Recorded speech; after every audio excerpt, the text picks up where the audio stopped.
All right, and our last problem deals with applications of exponential equations.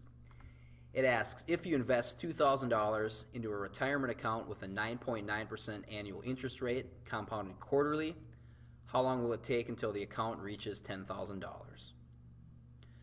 Okay, we had a formula to give us the amount of compounded interest after a certain amount of time. We called that A of t, and we said it was equal to the principal, which in this case is $2,000, okay, times 1 plus our interest rate, which is 9.9%, so we'll say 0.099,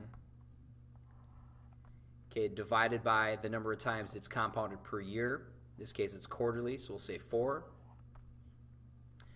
And then we'll raise that to the t times the number of times per year, 4 again, years. Okay, so with this formula, if you give me the amount of time, we can tell you how much money we're going to have after that time, compounding the interest.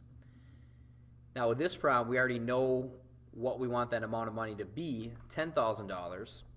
So we can say $10,000 is our A of t.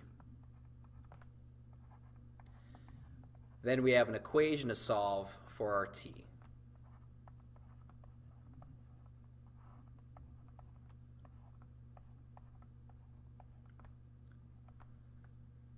Okay, so exponential equation. My first task is going to be to get the base, raise the exponent by itself. I'll do that by dividing both sides by 2,000 to get rid of this multiplication here. That's going to leave me with 5 is equal to, leave some space, 1 plus 0.099 over 4. Okay, still all raised to the t times 4 power. Okay, so we have the base isolated.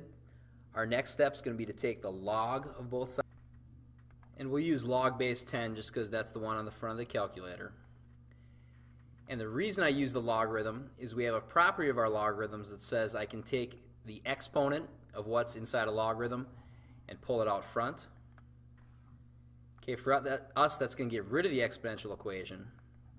So we have log base 5 is equal to 4 times t times the log of 1 plus 0.099 over 4.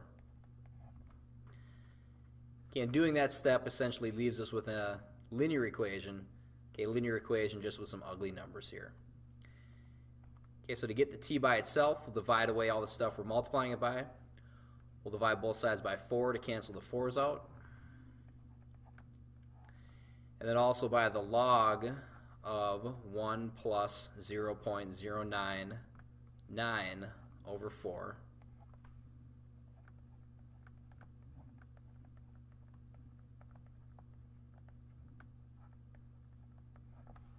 Okay, that'll cancel that out on the right also, leaving us on the right with just the t, and that'll be equal to log of 5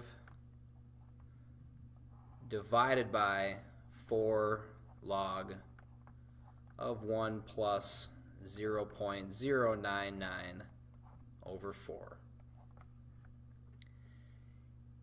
Okay, there's our exact answer. And with this problem, the big thing we want is the rounded answer. We want to know about how many years this is going to be. Okay, so we can plug that into the calculator. And the big thing for this step is going to be get the parentheses right. Make sure we close the parentheses on our first logarithm. And then also, since there's more than one operation in the denominator, we have multiplication, we need to have an extra set of parentheses around the whole denominator. Okay, so we'll plug that in.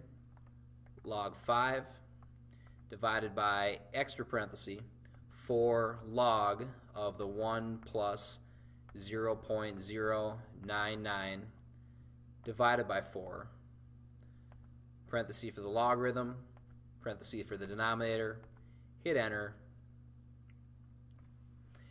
and we end up with 16.45. I'm going to round that just to 16.5. Okay, 0.5 because we're talking about quarters of years, so that would be the next kind of quarter, 2 quarters. So we can say 16.5 years will have the amount of money we're looking for.